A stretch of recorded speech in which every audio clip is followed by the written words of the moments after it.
다음으로는 시장 마감 상황 들어보겠습니다. 김자린 캐스터 마감 상황 전해주세요. 네, 유럽 주요국 증시는 일제히 상승으로 거래를 마쳤습니다. 시장의 금리 인하 기대감이 점점 커지고 있는데요. 종가부터 살펴보겠습니다. 네, 독일의 닥스 지수는 0.76%, 영국 FTSE 지수는 0.17%, 프랑스 까크 지수는 0.41% 상승했습니다.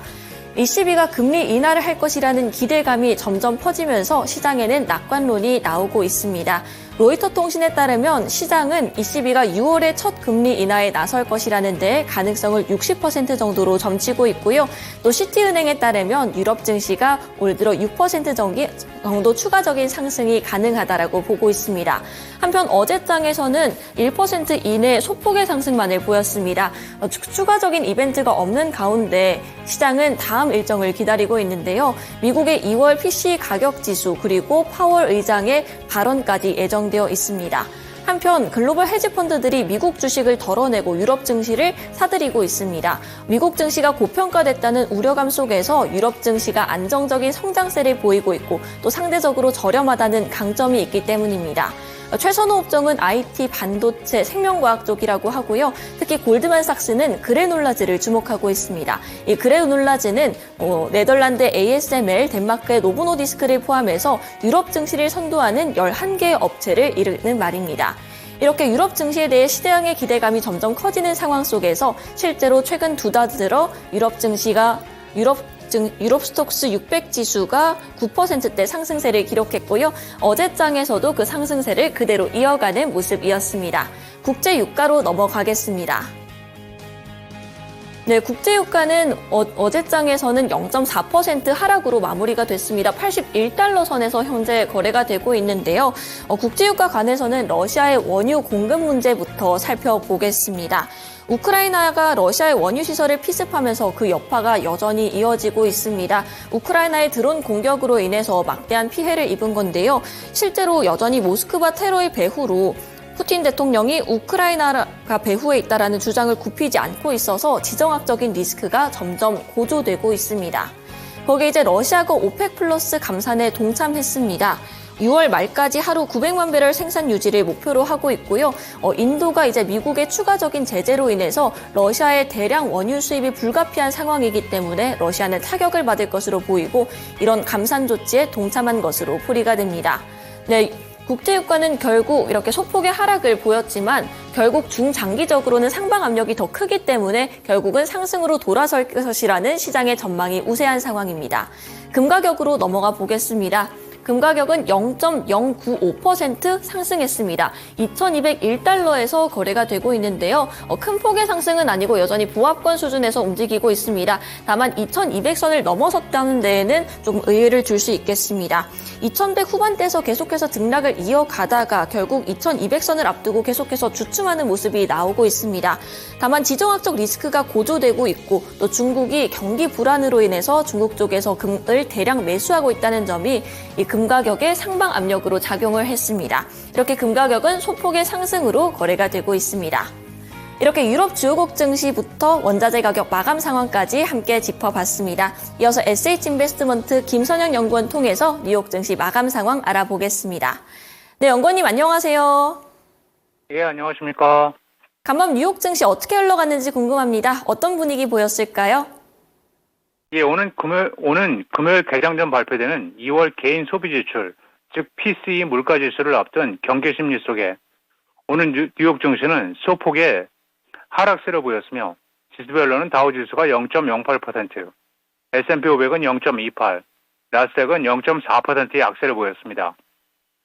1사분기 마지막 거래일이 이번 목요일로 다가옴에 따라 기관 투자자들이 수익률 관리를 위해 주식을 사들이는 이른바 윈도우 드레싱 영향이 시장에 긍정적으로 반영됐다는 분석인 가운데 현재 채권 선물 시장은 올 6월까지 연준이 25 베이시스 포인트 금리 인하 가능성을 약 64%로 예측하고 있습니다.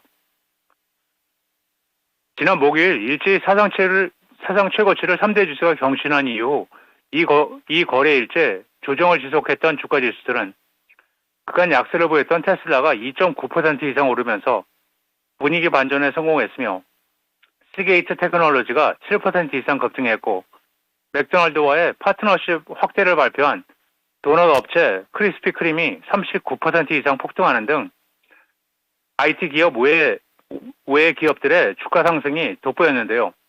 증권사 US뱅크 자산운용은 기술주 상승에만 집중되던 시장이 확대되고 경기 순환 주식들이 주목받고 있다면서 경제는 여전히 양호하지만 인플레이션은 아직도 목표치를 상당히 초과한다는 것이 경제 지표들에 의해 확인되고 있다면서 많은 투자자들은 2월 PCE 물가지수와 노동시장의 지표를 기다리고 있다고 덧붙이고 있습니다.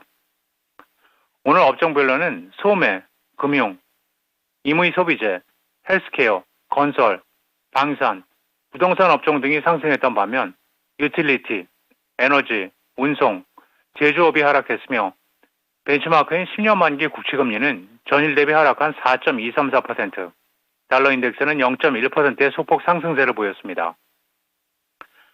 중국이 미국의 인플레이션 감축법, 즉 IRA가 공정한 경쟁을 왜곡하고 차별적이라면서 세계 무역기구인 WTO에 제소했습니다. WTO는 중국 상무부가 IRA로 비춰지는 차별적인 보조금 집행을 시정할 것을 요구함에 따라 분쟁 해결 절차가 개시됐다고 밝혔는데요.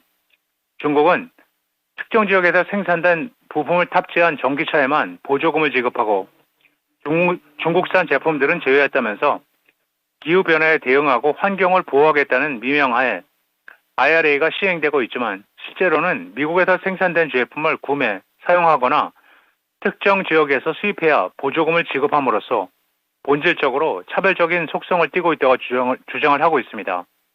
한편 전문가들은 중국의 이번 제소가 상징적인 조치에 그칠 것이라는 전망을 제기하고 있는데요.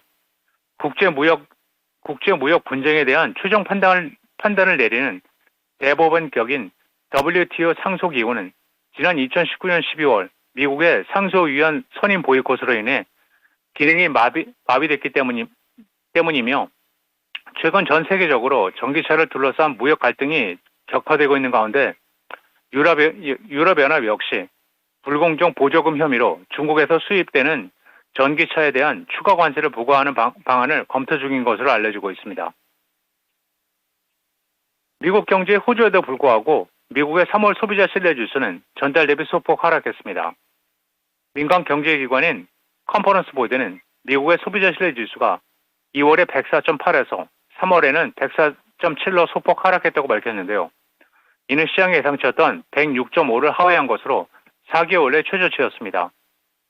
이 지수는 미국의 경제가 좋아지고 있는지 혹은 나빠지고 있는지 소비자들의 주관적인 평가를 나타내는 척도로 인플레이션이 둔화되면서 지난해 말보다는 신뢰도가 크게 높아졌지만 여전히 팬데믹 이전의 최고치에는 못 미치고 있는 수준인 가운데 현재 소비자들이 미국 경제에 대해 어떻게 생각하는지에 대한 수치는 2월에 147.6에서 3월에는 151.0으로 상승했지만 6개월 전망 신뢰지수는 전달에 76.3에서 73.8로 하락했습니다. 역사적으로 기대지수가 80 미만이면 종종 경기 침체가 임박했다는 신호로 여겨지며 미국 경제가 지난해 이후로 계속 확장했음에도 불구하고 소비자들이 주관적으로 판단하는 기대지수는 2022년 이후 반복적으로 80 이후로 떨어졌지만 인플레이션이 여전히 과도하게 높은 수준에서 크게 낮아지지 않고 있으며 휘발유 가격의 반등 역시 우려 거래가 되고 있다면서 이번 대통령 선거 시 미국인들을 불안하게 만들고 있다는 것이 컨퍼런스 보드 측의 설명입니다. 미국 내 소매 판매자들과 20여 년에 걸친 소송 끝에 신용카드 수수료를 낮추기로 합의했다는 뉴스로 비자카드가 오늘 0.2%가 하락했고 마스터카드는 0.16% 상승했습니다. 양사는 보도자료를 통해 판매자가 지불하는 수수료를 현행보다 약 0.04% 낮추는 데 합의했으며 향후 5년간 두 회사 신용카드 회사 시스템의 전체 평균 수수료는 현재보다 약 7베이시스 포인트 낮추기로 했는데요. 이번 수수료 인하 조치로 인해 판매자들이 절감할 수 있는 금액은 향후 5년간 약 300억 달러에 달할 것으로 추산되고 있습니다. 최근 몇 년간 가맹 소매점에서는 통상 구매액의 2%에 해당하는 수수료가 지난해 총 천억 달러가 넘는 등 과도하다는 비판이 높아지고 있었던 가운데 이번 합의로 두 회사는 물론 JP모간, 뱅크 오브 아메리카, 시티그룹 등 이 회사들이 발행하는 은행의 수익도 줄어들 가능성이 높다는 지적입니다. 마지막으로 내일은 전미모기지은행협회 주간 모기지 신청 건수, 에너지청의 주간 원유 재고량이 발표되고 신타스코프, 인더스트리얼 앤 커머셜 뱅크, 페이첵스 잉크, 유니퍼스트, 브레이스 잉크, HP 퓨러, 제퍼리스 파이낸셜 그룹, 베린트 시스템스, 밀러널 잉크, 그리고 프랭클린 코베이가 지난 분기 실적을 발표합니다. 네, 뉴욕 증시 마감 상황 알아봤습니다. 오늘 말씀 고맙습니다. 예, 감사합니다. 간밤 뉴욕 증시 3대 지수는 연이틀 하락으로 마감했습니다. 2월 PCE 가격 지수 발표를 앞두고 시장은 숨을 고르는 모습이었는데요. 어제장 국내 증시 마감 상황 살펴보겠습니다. 모두 상승으로 마감했습니다. 코스피 종가부터 확인해 보겠습니다. 네, 코스피가 더 큰 폭으로 올랐습니다. 0.71% 상승하며 2757선에서 마무리가 됐는데요. 상승 출발한 코스피는 이제 장중 2779선 연고점을 기록했습니다. 다만 오후장 들어서 그 상승분을 일부 반납하는 모습이었는데요. 그럼에도 불구하고 2750선을 넘기면서 마무리가 됐습니다. 결국 이렇게 상승세를 보인 데에는 반도체 투톱의 강세가 시장의 상승을 이끌었기 때문입니다. 코스닥으로 넘어가 보겠습니다. 916선 강보합권 수준에서 마무리가 됐습니다. 상승 출발 후에 고점 922선을 형성했지만 오후장 들어서 크게 밀렸습니다. HLB 그룹주들을 필두로 이제 제약주들이 윗꼬리를 길게 달면서 코스닥 지수에도 영향을 끼친 건데요.